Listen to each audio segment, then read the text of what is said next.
The third episode of The Sopranos' third season, Fortunate Son, marks a pivotal juncture in the series, particularly for Christopher Moltisanti. Since the pilot episode, Christopher's driving motivation has been to be made, to receive his button and become a fully initiated member of the Soprano crime family. Where's my arc? He has chased this validation with the fervor of a Hollywood hopeful, constantly viewing his own life through the lens of mob cinema. You know, my cousin Gregory's girlfriend, she said I could sell my life story, make fucking millions. I didn't do that. When the moment finally arrives, however, the series masterfully subverts both Christopher's and the audience's expectations. The initiation scene in Fortunate Son is a brilliantly constructed sequence that strips away the romanticized mythology of the American mafia. By examining this sequence chronologically, from the anxiety-ridden phone call in his apartment Paulie, what's up? Forget that betting parlor. to the predatory financial shakedown at the afterparty, There's a 6G minimum every week. I gotta get something out of this. we can uncover the underlying meaning of Christopher's ascension. It is not a coronation, but rather a spiritual death sentence and an induction into a ruthless, inescapable pyramid scheme. The sequence begins in the mundane comfort of Christopher and Adriana's apartment. Christopher is casually rolling a joint, surrounded by the remnants of a lazy afternoon, a Budweiser, a bottle of water, a bag of chips. He is existing in a state of adolescent comfort, completely unprepared for the gravity of the threshold he is about to cross. When the phone rings, the dialogue is terse, coded, and urgent. Come on, Chrissy, don't answer it. You just got in. I have to, it's football season. As Christopher takes the call, Adriana interjects in the background, clearly frustrated that his mob obligations are interrupting their domestic evening of homemade cheese dogs. I was making cheese dogs for you. The instructions from Paulie are completely devoid of pageantry. There are no engraved invitations to the underworld. There is only a cryptic summons that demands immediate, unquestioning obedience. Why, what's going on? Okay, I'll be there. Adriana's reaction introduces the scene's primary thematic tension, the clash between cinematic fantasy and brutal reality. I think this could be it. So now can we get out of here? Get a big loft, maybe? She asks if they can move out of their apartment, dreaming of a big loft, showcasing how she equates his mafia promotion with the glamorous upward mobility seen in movies.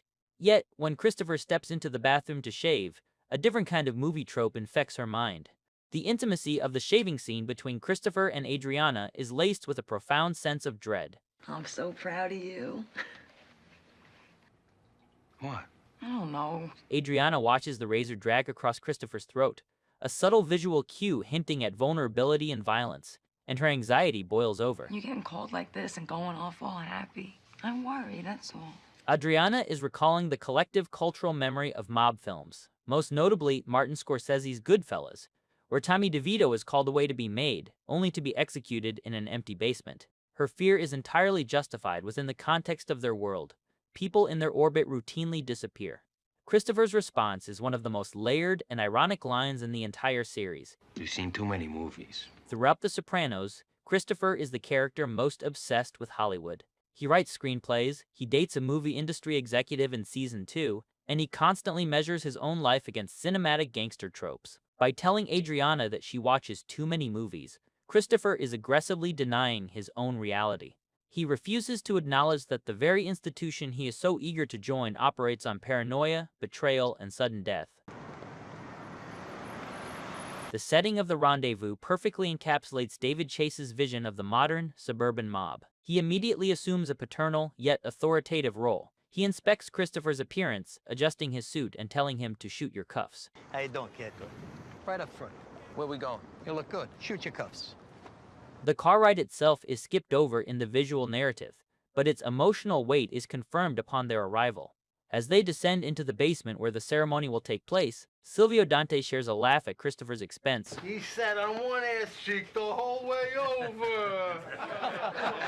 Despite his bravado and his dismissal of Adriana's cinematic fears, Christopher was terrified.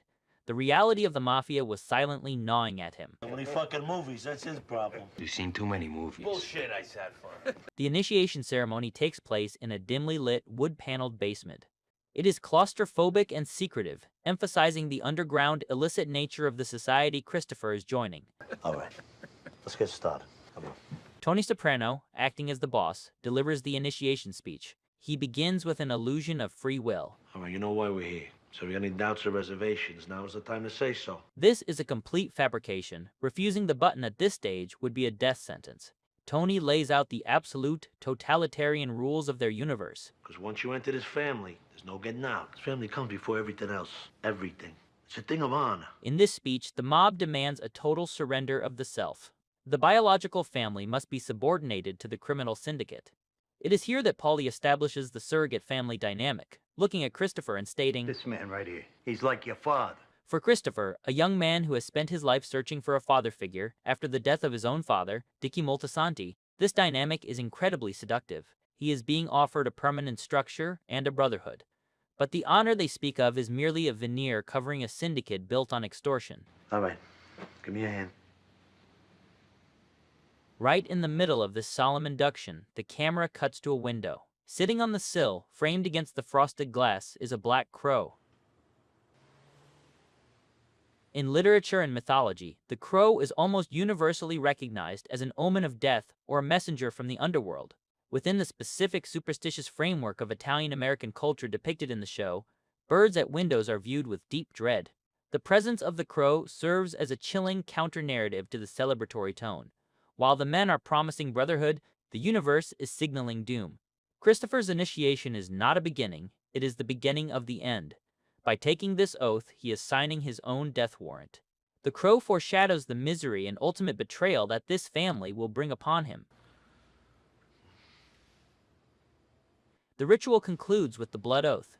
A needle is taken to Christopher's trigger finger, drawing a drop of blood, a physical manifestation of the sacrifice he is making to the Soprano family.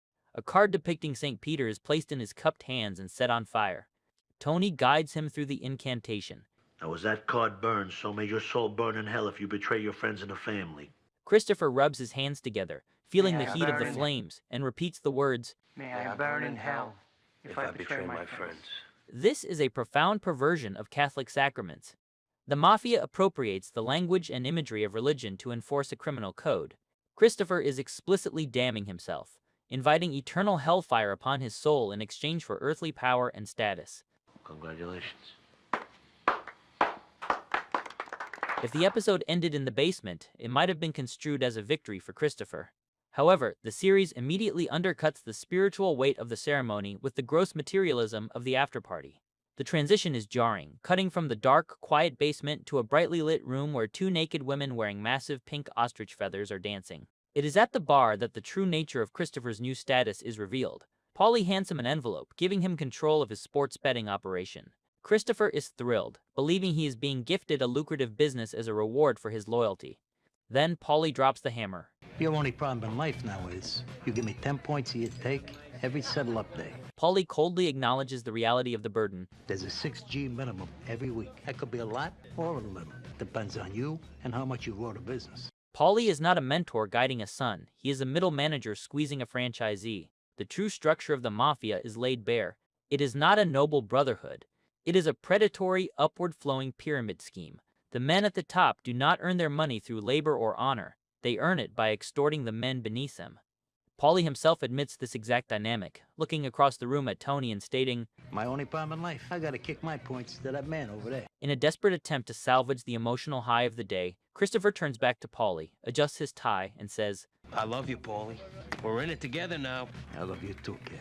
The exchange is entirely hollow. Paulie loves Christopher because Christopher is now legally bound to hand him $6,000 every week. Christopher professes his love as a defense mechanism, a plea for mercy and a system he suddenly realizes is merciless. The cinematic gangster dies in that basement, replaced by a frightened, indebted mid-level earner.